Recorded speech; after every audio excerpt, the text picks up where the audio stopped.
welcome to the podcast. So happy that you're here. I am really happy to be here because I'm here with a dear friend and a phenomenal human, Velva Dawn Silver. Velva and I met at an event that Colette Baron Reed was doing. God, eons ago, it seems like now. And I think you were sort of just getting your start, if I remember correctly, about that time. And since then, Velva Dawn has gone on to do some really incredible things. She is the founder of the Goddess Healing Matrix System, Goddess Girl Power, Divine Feminine, which is Divine Feminine Empowerment for girls ages 8 to 18. And she's the author of The Ancient Secret of the Goddesses and Awakening of the Divine Oracle Cards. And her newest book, and we're going to be talking about this subject today, is Unwinding the Divine Masculine.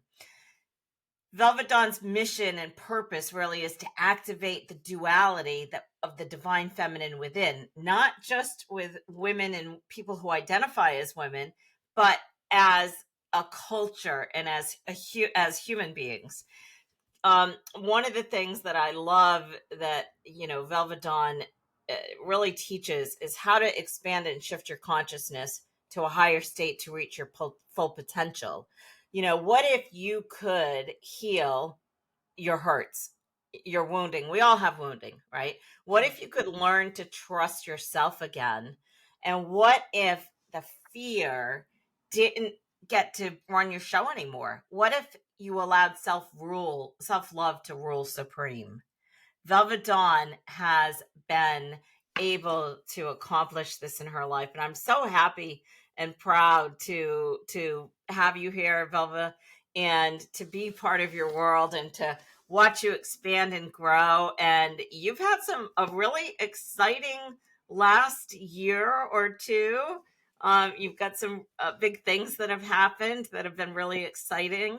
And would you say that your work with the divine masculine sort of brought all the changes and the new things in your life that came about this last year? Yes. So thank you for having me be here with you. I always love our connection, right? We always seem to stay connected, and I love watching you grow and learning from you and shifting. So thank you for this. Thank So you. I would say yes. So when I finished this book, I was kind of done dating. I had dated a lot. I really learned the online dating, and which was good because at 44 years old, I was newly divorced and a mother of three young adult women.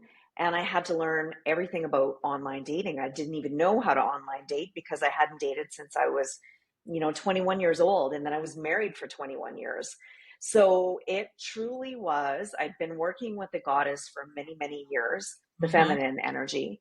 So I really learned how to sink into the feminine essence. And then when I started working with my own divine masculine, that's when action started taking place. That's when I started to know that, I'm worthy. This is what I'm willing to do. And I can do it on my own. So if I'm going to have a partner, I need somebody in my life who's going to complement my life. So my view had changed. It had become more balanced, I guess, Cynthia, than it had before in my life. Like, because I had more courage and confidence than I've had in my whole life.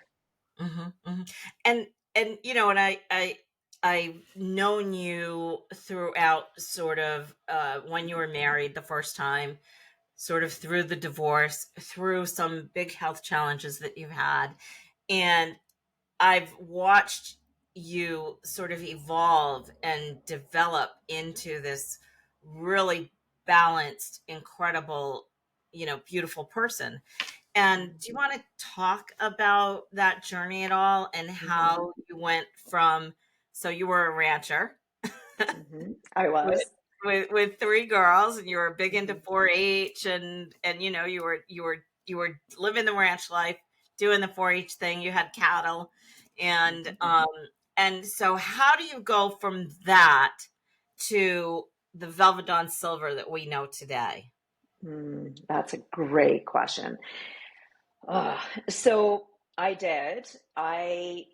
My marriage started unwinding for probably really 10 years before I had the courage to leave. And then one day I was juicing and I was just about to get on the treadmill and I started to have chest pain. Mm-hmm. And I used to work in the medical field and medical records. And I'm like, yeah, pretty sure this is a heart attack, right? But Mm-hmm. I'm in denial. So I call 811. They're like, ma'am, you're having a heart attack. You need to call 911. Fine. So I resigned to the fact that I need help. So I end up in the cardiac care unit for a week.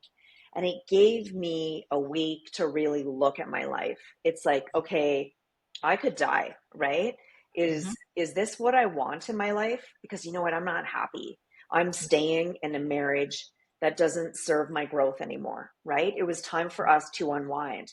Yes, we had a huge cattle ranch Mm-hmm. in southern Alberta, three generational cattle ranch, and it was beautiful. Like I loved being out there with the cattle. I'm Mm-hmm. a farm girl myself, so I really felt at ease in that situation, which was part of my struggle, right? I didn't want to have to leave my family behind, but I knew that my heart was sacrificing. Mm-hmm. So my lawyer and another very close intuitive friend said to me, you can stay if you want, but chances are you're not going to survive if you stay in the marriage because you're not happy, your heart is not happy. And so Right. I began the unwinding process. And I would say, Cynthia, who I was then to who I am now, I don't even recognize myself because I moved several times. Mm-hmm. I was always self employed, but I really had to learn how to really supply for myself and Mm-hmm. to really trust what I needed to trust because I moved around. I built my own house. I had to restart my career with new clients. So there was so many new beginnings for me that there was so much growth in my life. But the greatest thing I think is I really looked inside myself and I started to really honor who Velva Dawn was and what she wanted. And that was letting all of that go, but bringing the wisdom forward and using it through a different lens. Yeah, you had your midlife calling.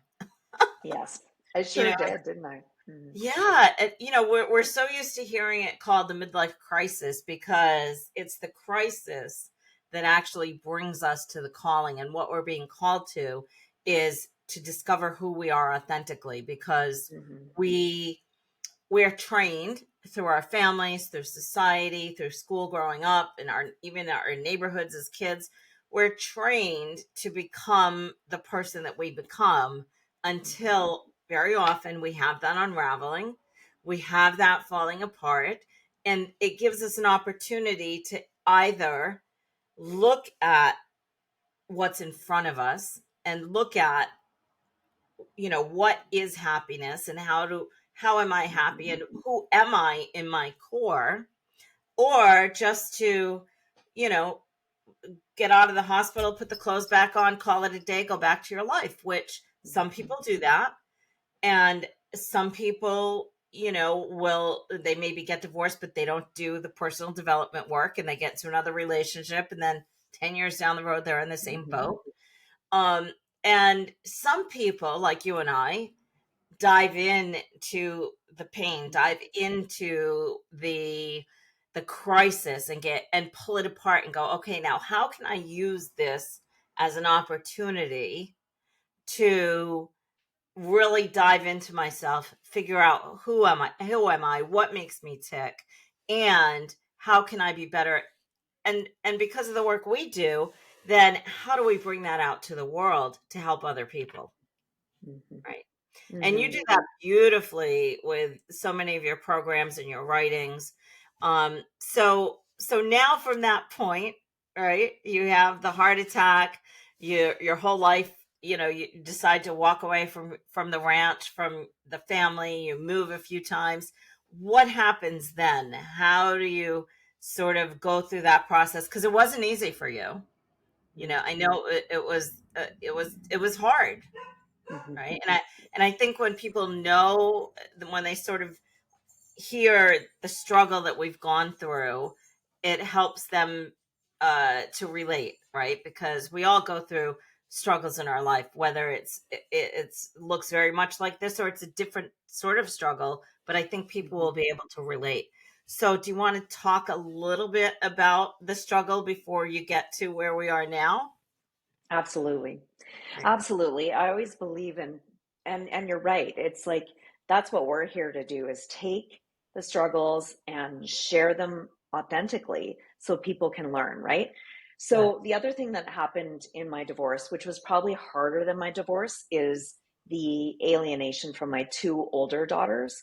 Yes. So I always said, getting divorced was one thing, but that as a mama, right? Yeah. It's been 8 years for me, Hmm. and I have very little contact with my two older girls, and it broke me apart to places that I didn't even know. Hmm. Christmas would come, birthdays would come. It would leave me in a puddle of tears in bed, right under the blankets. It was a real struggle for me. And the one reason is I had to learn to look at it from a higher perspective that Hmm. we came together as a family and they're choosing this route because they need to choose this route. They chose me as their mom. And this is the way things are, right? So I've done a lot of counseling. I've done a lot of EMDR. I do my energy work. I get intuitive sessions, and it's allowed me to come to this place of peace in my soul finally, where it's like, do I hope we come back together in this lifetime? 120%. But Hmm. at the same time, I've got to be present. I've got to live my life. I have a really strong relationship with my youngest daughter, who's a beautiful soul. And so I still have that motherly connection, but it's something I haven't talked about a lot about the alienation, but Hmm.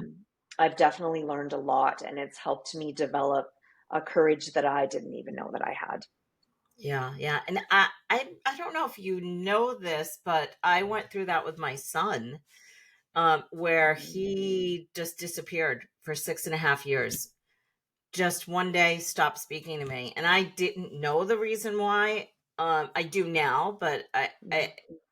it was really how he felt, and it really I was floored when he came back, and he came back because he was getting married, and his wife, his then fiance, was like, we're not doing this without your mother. um and he's been with Jenny since, I think they were 19 maybe, so, and they were friends before that, so she's always been sort of part of our life since high school. And so she's like, we're not doing this without your mom. And so she texted me one day, invited me to go to lunch, and I did. And, it's not been easy. I still have moments where I'm afraid that he's not going to show up for a holiday or, Mhm. something. But, we're working through it. And so I totally, totally understand the pain of not having that such an important relationship when we are mama bears, because we both are. Mhm. And it wasn't easy. It wasn't easy. And same, where I had to just understand that he had to live his life and figure his things out, and just hoped that one day he would come back. And so, I'll definitely hold space for you with that, and with the understanding that your girls, have to have their experiences as well. But for the highest good, hopefully they will reemerge like my son did.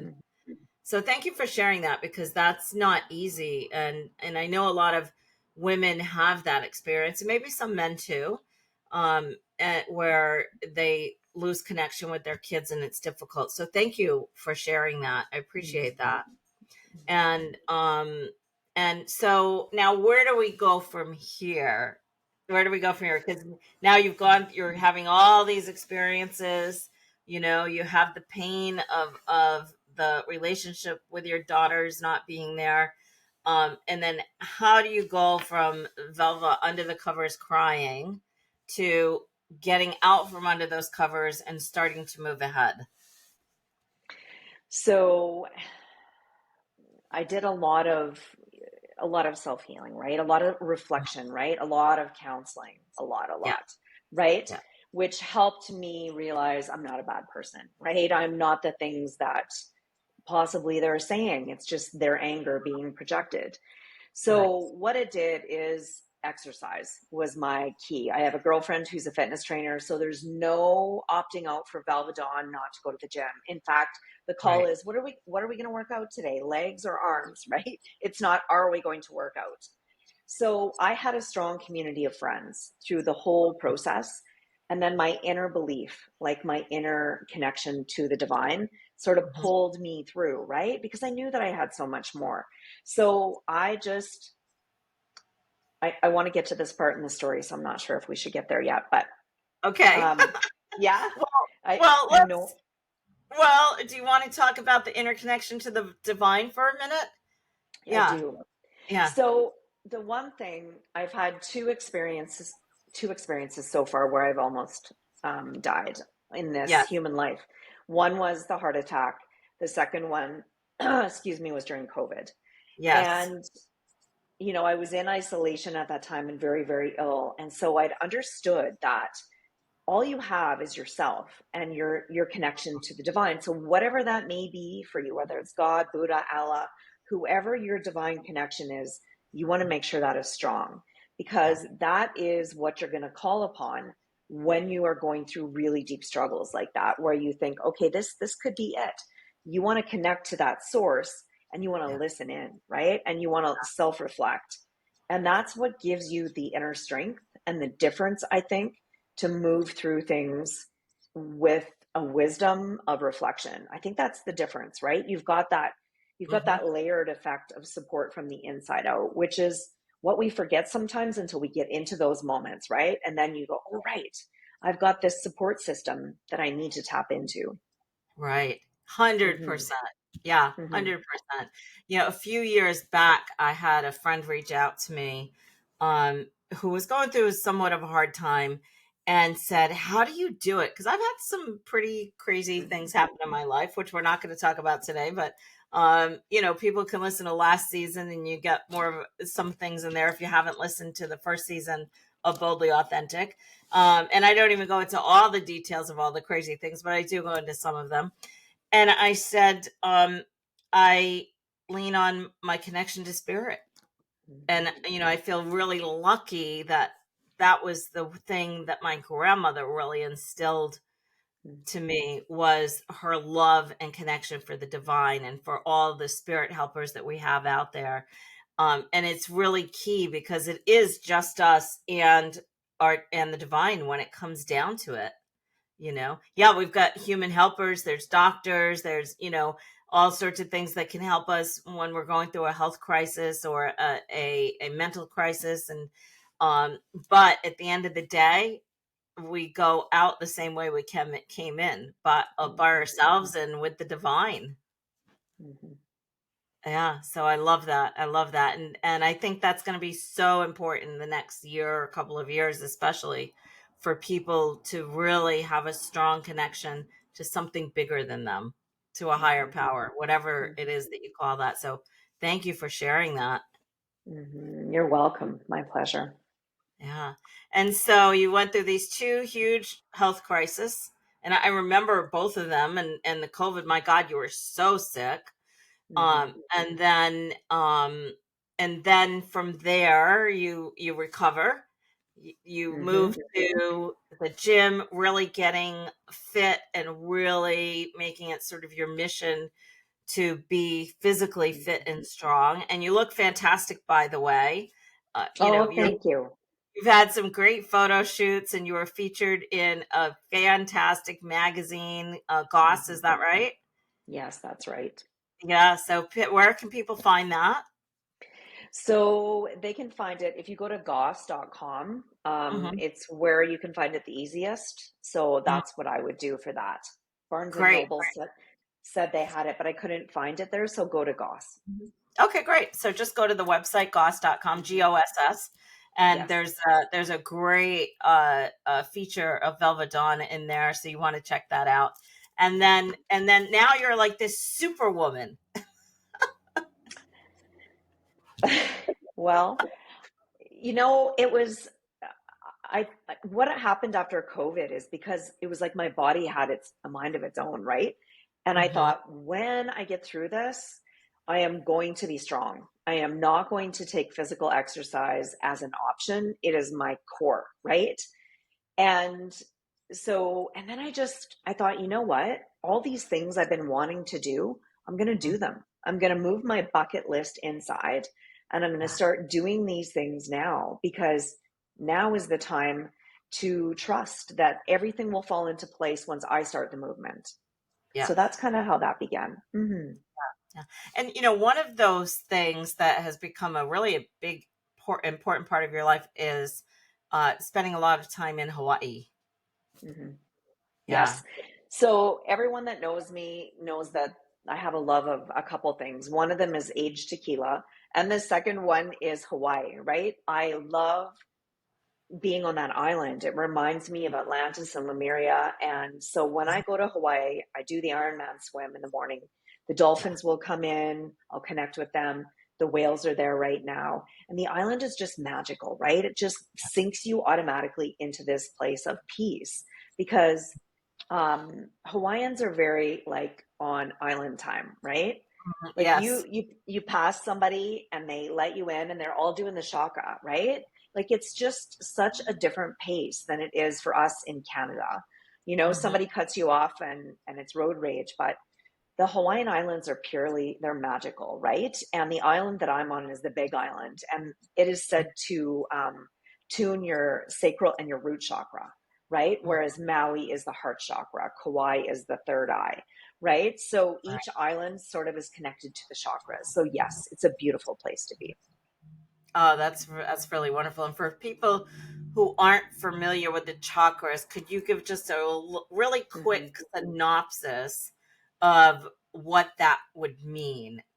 Connecting with the islands and with the root chakra and the sacral chakra and so forth. So chakras are just wheels of light in the Eastern philosophy, and there's seven major chakras. So we have the crown, we have the third eye, the throat, the heart, the power, which is your solar plexus, your belly button, your sacral, and your root. So the root chakra is about your safety, your security, connecting to Mhm. the earth. It's your grounding. The sacral chakra is your feminine essence, your sexuality, your creativity. So those lower two chakras are definitely connected to the Big Island of Hawaii. Mhm. Um, I always say you see a shift in people in their self confidence when they go to the Big Island, right? You'll see people that'll wear a one piece bathing suit. By the time they're done leaving the island, they have a bikini on, no matter what size they are, because it doesn't matter. They've really anchored into their temple and they own it, and it's beautiful to watch. Mhm, mhm. I love that where you say they've really anchored into their Mm-hmm. temple. We sort of, that kind of came up before we started recording, because I was putting my makeup on and getting ready and, going from one thing to another today. And I had shared about, as a larger woman, I've not been always as comfortable in my body, and it was a TV show that my daughter watched that really got me comfortable in my body, which I would have never thought about that. But I like the idea of going to the Big Island even better. Mm-hmm. And so that's really great. And and the root chakra and the sacral really it's our grounding. Yeah. It's our grounding, and if we, especially as women, a lot of women have sort of wounding in the first and second chakras, Mm-hmm. from different experiences growing up, and a lot of women, have had the unfortunate experience of violation and so forth, and sometimes we feel like we're not grounded, right? And so I did not know that about the islands, so that's Mm-hmm. really wonderful. And I've been Mm-hmm. drawn there for so long, and I am going to get there. I'm gonna get there soon. I'm gonna advance my bucket list. You should. Yeah, I'm gonna advance my bucket list for Mm-hmm. I sure. like that. Yeah, and would you say that that sort of has helped been part of your healing, besides the counseling and the EMDR and Mm-hmm. just the beauty of swimming. I've seen you in the water and swimming with the dolphins and everything, and Do you Mhm. surf as well? Do I remember? Mhm. I I always thought I do. remember you surfing. Yeah. Hmm. Yeah, I do. I'm a mermaid through and through. When I first got divorced, I flew over to Hawaii and I remember getting there and I just started crying. And I'm Yeah. like, I knew that I had to get there to heal because what Hawaii does is anything you haven't dealt with, it's going to come up, right? Hmm. Anything. And so all my friends that will come and stay with me, my one friend hadn't dealt with her dad passing and she was crying. She says, "Why am I crying?" And I go, "This is you dealing with your dad's grief." Oh, Sure. right. Right. So what it does, it's a volcano, right? It just brings everything up and out so that you have to deal with it. Pele is sort of the main goddess that I work with there. She's the goddess of the Kilauea volcano. Mm-hmm. And then Poliahu is the goddess of purity of the Mauna Kea, which is one of the tallest volcanoes in the world. And there's actually snow on top of that volcano, which is pretty Wow. interesting that there's fire and snow on the same island, right? It's pretty powerful. That is really interesting and powerful. Wow. Hmm. Yeah. So I know that the island has a very special story for you recently, but before we Hmm. go there, can we talk about the journey of the divine feminine into the divine masculine? How do you Hmm. go from so you were a goddess, right? You have your goddess deck, your goddess books, your goddess matrix workshop and healing and everything. And then a couple of years ago, you started talking about the divine masculine. And I thought, oh, that's interesting. So you had a shift, Hmm. I right? did. Yeah. Like what I saw is there's duality always, right? The yin, the yang, the black, the white, the shadow, the light, feminine, masculine, right? It all makes up the oneness, right? Of the divine. And I was just shown now it's time to shift into the masculine within yourself. So, what did that look like for me, right? It looked like because I'm an alpha female, because I'm a number one, I'm an Aries. It was like, okay, girl, you're going to unwind your control and you're going to learn to sit in stillness in the feminine. And then Mhm, when it's time to take action in a balanced way and in a trusting way, then we're going to move through the masculine. So it was mhm, this unwinding. And really how I did it, Cynthia, was in this book, in my dating. What I found is that the men that I would connect with to date, there was mhm, something within myself that reflected back, right? If it was somebody who, say, believed that they weren't connected, right, to their body, they were using women as, you know, whatever you want to call it, it made mhm, me realize that they didn't want to feel inside their body. They were leaving their body to move through life, and that's how they were doing it. So every single chapter, and then rebound, right? People would not do the work before they got into the next relationship. So mhm, really, every chapter in my book, Unwinding the Divine Masculine, allowed me to look within myself deeper. What is it that I need to heal of my divine masculine? What do I need to let go of? Those old programmed beliefs from my childhood that mhm. weren't serving me anymore. They were keeping me limited, right? So it was a really big deal to sit in stillness and observe myself in a masculine perspective. Mhm. Yeah, I really like that because it's not something that we sort of have heard about before or heard, or people don't explain that really we have the yin and the yang, we have the balance, we have the feminine, we have the masculine. It's Mhm. only a difference between a 2% in genetics between male and female, 49-51. So we've got both sides within us. And I really like that you use the dating process as it's like research, but Mhm. it's all as a healing process, and but most importantly to understand like who you really are, right? Mhm. And that you took the people that you would see, and then, oh, what are they reflecting to me? What parts of Mhm. this am I seeing that are mine, that now let me work through this? Because, with the divorce rate so high, I don't know what it is in Canada, but, in the US, it's something crazy like, I don't know, 70%. And then second marriages is even higher. Yeah. And a lot of women find themselves either walking away, or in Mm-hmm. early 40s, sometimes 50s. But a lot of these divorces happen before you're 60, typically between 40 and 50, 55. Mm-hmm. Um, and if we just go from the divorce and then don't figure out who are we really, what makes us tick, where are the wounded parts of us, what is a person reflecting, then we end up back in the same kind of relationship. Yeah. And you've really done the work, and you're like me, we never stop Mm-hmm. working and looking at ourselves and going, oh, what can I do with this now, right? Mm-hmm. And oh, that triggered me, so now why is it triggering me? Where's the unhealed part in me? um and so I really love that you took your experience, your dating experience, and turned it into this beautiful book, this beautiful art. I'm going to call it a piece of art, right? Because it's really an artwork of you Mm-hmm. and your experience in a sense. And then how you've become who you've become through this process. And I think don't everybody needs help through the dating process to start with, Mm-hmm. but when we use it in that way, I just think it was great for you to do that and really go into the observation.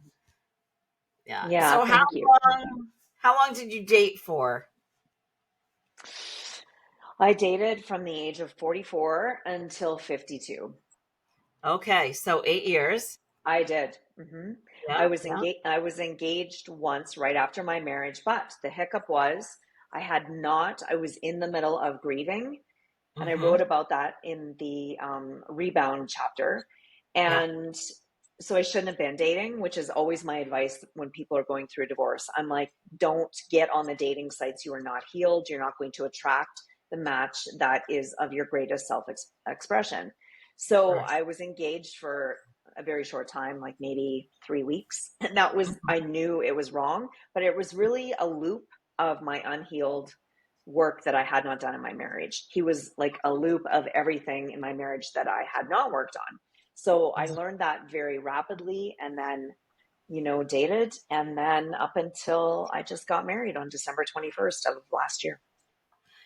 I was so excited to see that. And you got married in your favorite place in the world, Hawaii.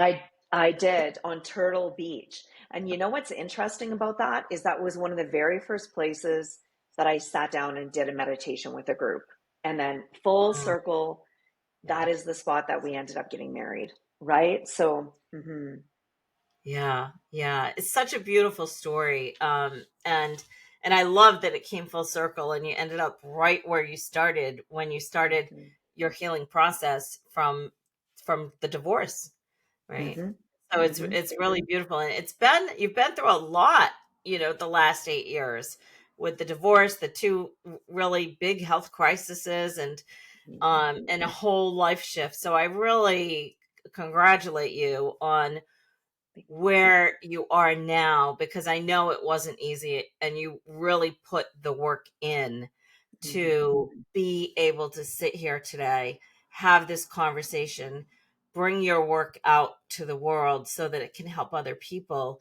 And I'd like to talk a little bit, if you're open to it, about maybe the therapy, about the EMDR, Mhm. because I know it is such a helpful type of therapy. It's not easy, but Mhm. would you say it's thorough? Very. Yeah. Mhm. Yeah. Yeah. So interesting thing. I'm going to back up a little bit here, and Okay, then I'll great. answer that. So when I finished my book, the Mhm. man that I married, I'd known since I was 19, and Mhm. I hadn't seen him. I kind of knew about him. He messaged me and he said, "Hey, can I get a copy of your book?" And I'm like, "Sure, I'll drop it off." He turned the corner and I saw him coming down, and I thought, "Wow, he looks really good." And Mhm. I thought, I wonder if he's single. So we sat down and we had coffee for 3 hours, easy conversation. And I'm like, still couldn't figure out if he was single. So then I said, "Can I interview on my Wisdom Weaver show?" Well, sure. Still couldn't figure out if the guy was single till the end of the show. I said, "Can you tell me if you're single?" And he goes, "Who wants to know?" And I said, "The peanut gallery," because I wasn't giving myself up. And Uh-huh. he said to me, "Well, if you're not going to tell me who the peanut gallery is, then no, I'm not single. And I'm like, well, damn, okay. So I sort of let it go. And then he asked to meet again for coffee. And so we kept meeting. And then when I went to Hawaii, he messaged me and he's like, I've always liked you. And I'm like, hallelujah, finally, right? So so then we entered into this relationship and I dated for so long that I just knew this was right.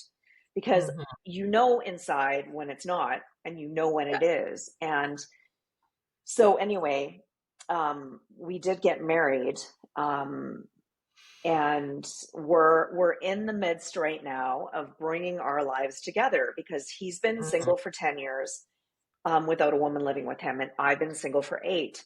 And Mhm. so when we talk about the EMDR, it was actually him. He had seen me struggling with the alienation of my daughters, and on their birthdays I would fall to pieces, and he said, you know what, I think you should try EMDR because it's really helped me. So I Mhm. went in there, and being very empathic, when you hold the little panels, um, and she's talking about, I think we were talking about the mothering part of myself. Mhm. And I could feel the energy of the panels go right into my right ventricle. And that's where the clots went through my heart when I had my heart attack. And I Mhm. panicked for a moment and I said, and she goes, it's okay. It'll pass. And it did. But it showed me in doing the EMDR, because everyone had warned me, they said, it'll break you apart. I Mhm. said, it will break me apart, but what I know is that I'm strong enough to move through this. And if it's going to Right. clear those old memories in my hippocampus, then I want to try this. And it did. I can literally stand in front of people that have caused me fight or flight before, and there's nothing. I'm at Ah, peace. So that's a that big deal. that is a really big deal. That's a Mm-hmm. really big deal. Because it's those memories that are stuck in the hippocampus that trip us up. Mm-hmm. That we self-sabotage. There's all sorts of things that happen when we don't clear those Mm-hmm. things up. And I've done a fair amount of counseling in my life, and therapy in my life, and I've tried all different kinds of therapy, and a healing, naturopathic healing, and all sorts of things. I haven't done the EMDR yet, but I am on the verge of it. And so I do work with some clients who do it in conjunction with working with me, Mm-hmm. and I really see the progress, in them, and I see when they've been, and then they come to me, and you can see that they are like torn apart. But the thing, I'm like you, I'm not afraid of falling apart because I know the falling apart is what's going to help me become better on the other side, become the person who I really want to be on the other side. It's like Mm-hmm. in Japan, when a vase breaks and they don't throw it away, they fix it, and they fix it with gold. Now that vase is just a little bit bigger than it was before it broke. And that's the way I look at when we fall apart. When our heart breaks, we have the opportunity, like in the Grinch, for our Mm-hmm. heart to grow 3 sizes, right? Or more from that heartbreak. And the heart is meant to break. Mm-hmm. People think, oh, I can't go through that pain. Well, the heart is meant to be broken because it also has the strength and the power to heal. And so if you can really shift your perspective of, oh, I don't want to be hurt, I don't want to go through that, to, well, what if I do go through that, and on the other side of it it's even better? And that's sort Mm-hmm. of where the point where you're kind of at now. Yes. Yes. And my girlfriends would always say to me, how do you do the dating thing and your heart gets hurt? Like, how do you stay vulnerable? I said, I just know I look at what I learned from it, and then it helped me stay open because I extracted Yeah. the lesson and the wisdom, and then I could stay open instead of shutting down. But I had a real support system from the inside out. So you're right. The heart is Right. meant to break, it's meant to grow. Yeah. Hmm. Yeah, beautiful, beautiful. And the support system is so important, throughout our whole lives. They say it takes a village, and it does, not just when we're Hmm. kids, but even as adults. We need a support system, whether that's support of the divine and your higher power, but also girlfriends. I mean, come on, Mm-hmm. girlfriends are super important. Mm-hmm. And for They, guys, they're guy friends. yeah, I agree. If it wasn't Yeah, for my girlfriends, like they are everything, and they've been with me through everything, and it's such a yeah, beautiful thing to have a strong tribe. Mm-hmm. yeah. It really, really is. So now you started the EMDR. Are you still doing the EMDR, or have you gone through that process now? Pretty much gone through, and now, which I want to share with everyone, we're doing counseling to merge our lives together. Even though we're newly married, it's not that we have a whole lot of problems, because we don't. Nothing normal than two people who have been married twice coming into this. Right. But it's really getting the tools in place that I wish I would have done this in my first marriage, right? Like, Yeah. sitting down and learning conflict resolution, understanding your partner's triggers. So I'm excited to start my marriage with these tools. I feel it's so powerful. And I Right. feel like so many times people are afraid of counseling, or they think I only go if there's something wrong. It's actually really Right. beneficial if you go before something is wrong. I totally agree, 110%. And because, many of us aren't taught the tools that we can learn through going to counseling. And, and like I said, I've been to counseling and more than several times. I'm always either coaching or counseling with someone. Right. Mm-hmm. And in relationships, conflict resolution is like the number one, Mm-hmm. because if we don't know how we're going to resolve a problem, then that's the biggest part of whether the relationship's going to survive or not. Mm-hmm. Is the conflict resolution. It's great when things are great, but when things aren't great, how we resolve it is Mm-hmm. key. So I really love that. And there are there. I love that they're giving you tools, because I've also been to some therapists who you just sit and talk, and sometimes there's not as much value there. So I really love that you're getting these tools and how to be in the relationship now that you've been both single for such a long time. Because we have our routine, we have our habits. I've been single for over 20 years. I'm in a relationship, but we have separate houses. I come and go when I want. Sort of is how it works. And it's been an interesting, let's see, how many years has it been? 11 years, 12 years, something like that. But I was completely single for a long time. Mm-hmm. And it's interesting because our living in separate houses works for both of us. Mm-hmm. It just works for both of us, because I like my space. I like my time where I can just be in my office. I can sit and record podcasts. I can do my thing, and so I kind of like that. But anyway. Mm-hmm. I know, we were laughing because when we got engaged, I said to Jamie, so are you okay if we get married and I live in my house and you live in yours? And he goes, no, babe. And I'm like, okay. So it's learning to grow together again and to merge both of our lives in the storming stage to move into norming to the performing, right? So it's another Yeah, lesson. Yeah. I yeah, get I what love you're saying though. Yeah, I love that. And even though we live separately, I mean, I'm there. It depends. Sometimes 2, 3, 4 days a week. Sometimes I'm not there at all during the week. But even though we have separate houses, we've done counseling as well. Because we've had to. Mm-hmm. And not that we've had to, because you don't have to do anything. We've chosen to, Mm-hmm. because to be able to get tools for that conflict resolution. For what do you do when this one wants this and the other person wants that, and there's no compromising sort of thing.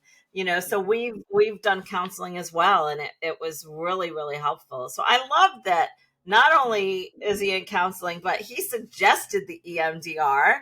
Oh my Mm-hmm. god, that's fantastic. Mm-hmm.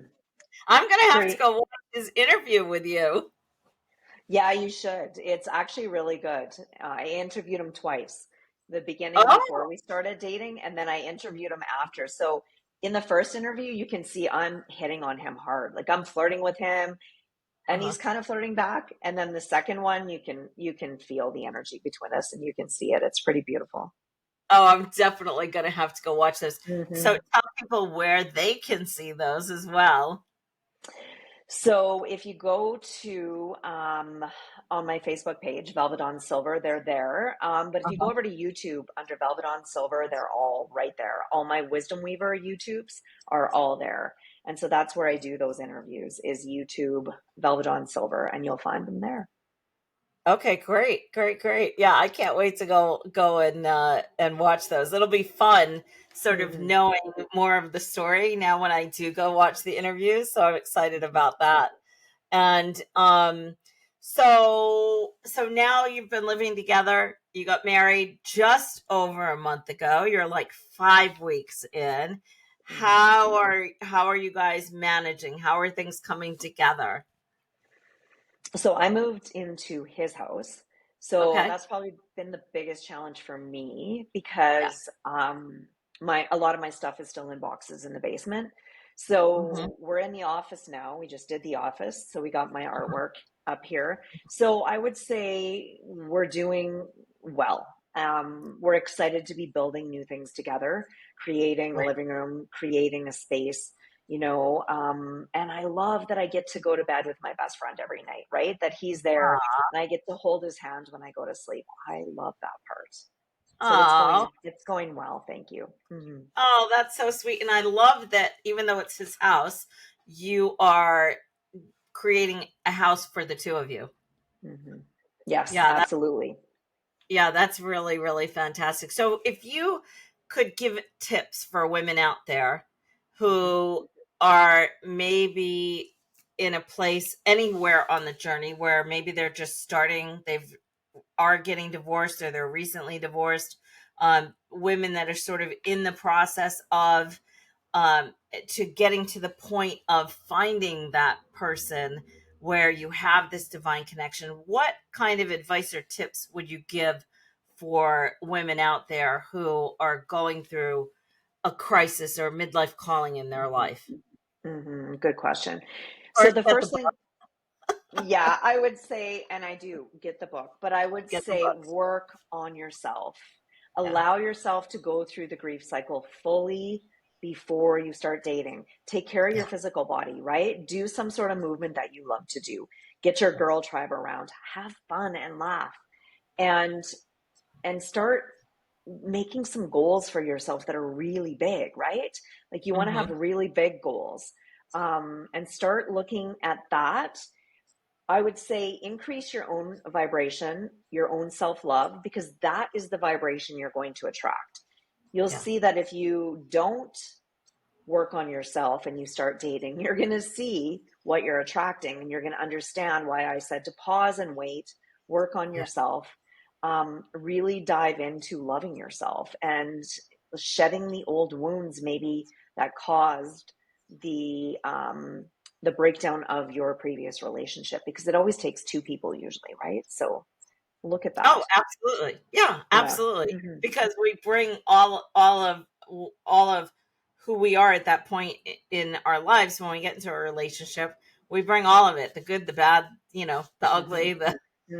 and then you put the other person together and now you've got two people with all of their stuff. No matter how good of a life you had growing up, we all have baggage, right? Yeah, we and do. and yeah, so that's really great, and that's really great, great advice. It's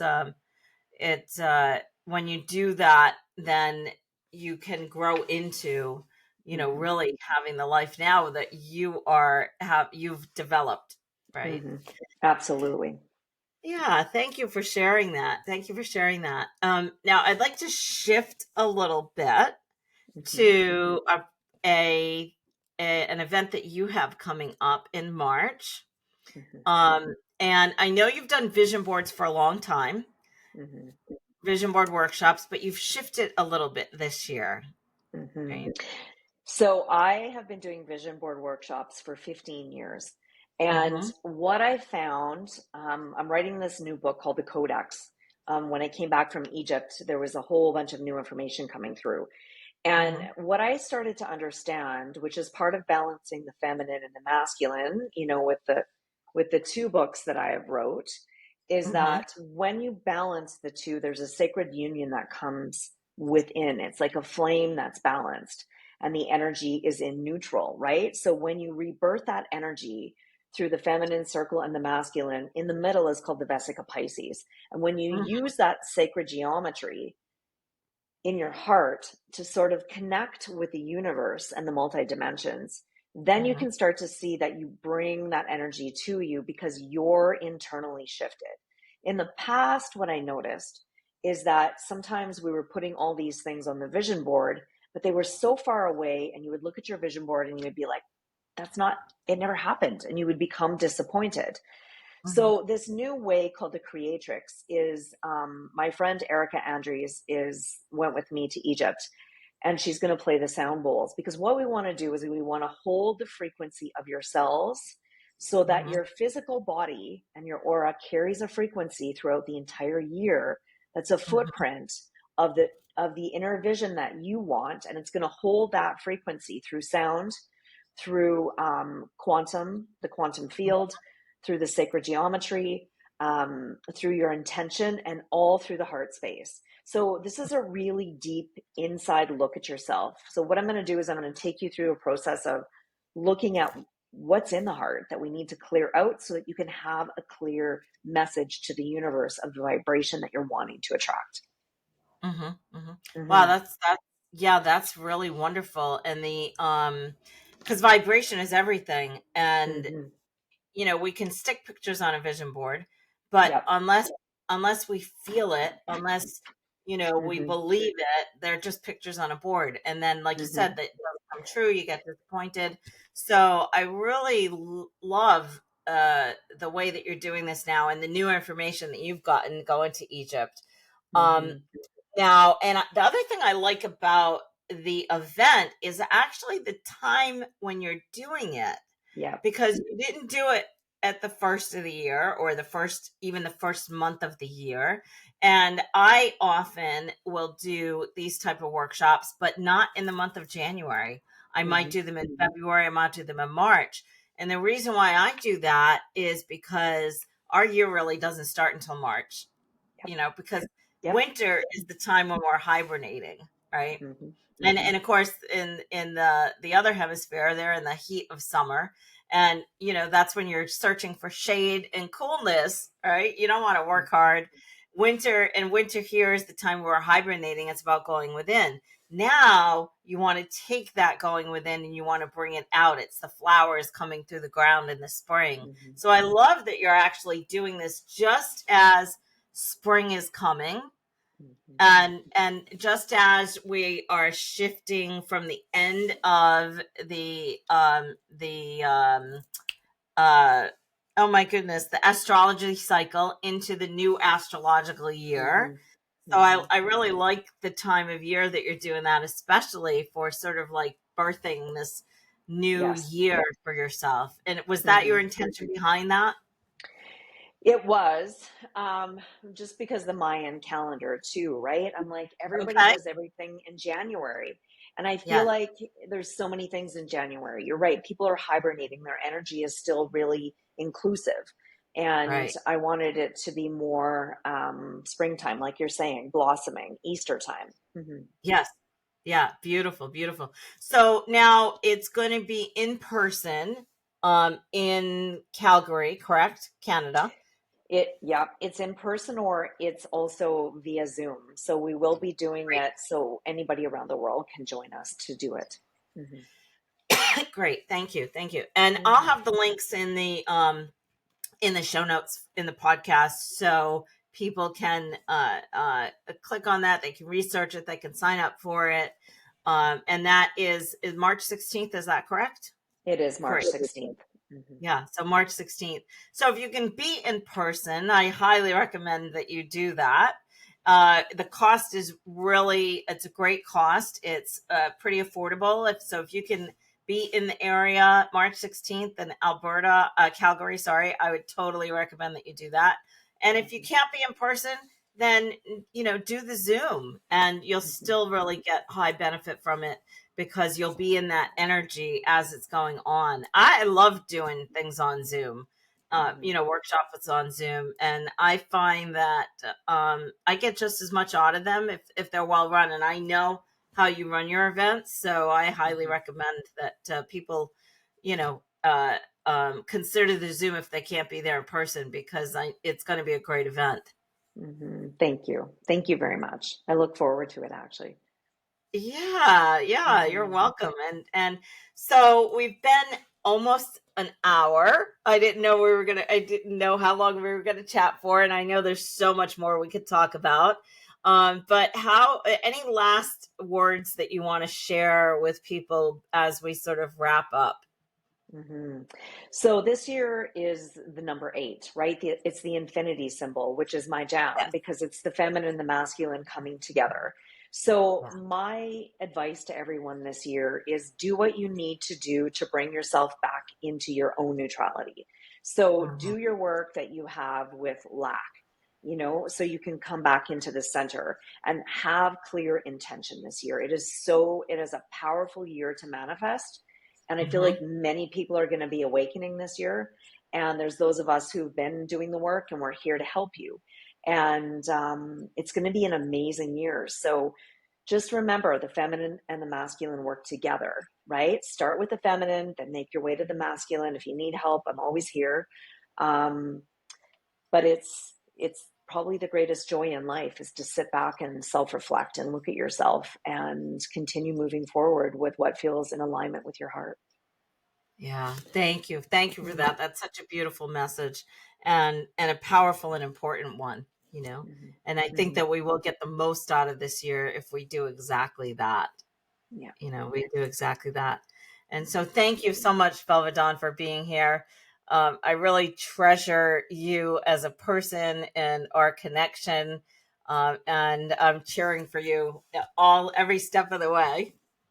Yes, thank you so much. I always enjoy connecting with you all of the time. You're such an intuitive person to help so many other people with your strength and your inspiration. So thank you for having me here today. And I wish you so many blessings on your year and everything else that you do. Thank you. Thank you so much. And many blessings to you as well. And Thank you. can't wait to see what you accomplish this year. I'm excited about this year. Me too. Me too. All right, Hmm. everyone. Thank you so much for tuning in. Please go check Velva Dawn out. All her website and everything will be in the show notes. And I hope that you enjoyed the show. And I'll see you on the next show.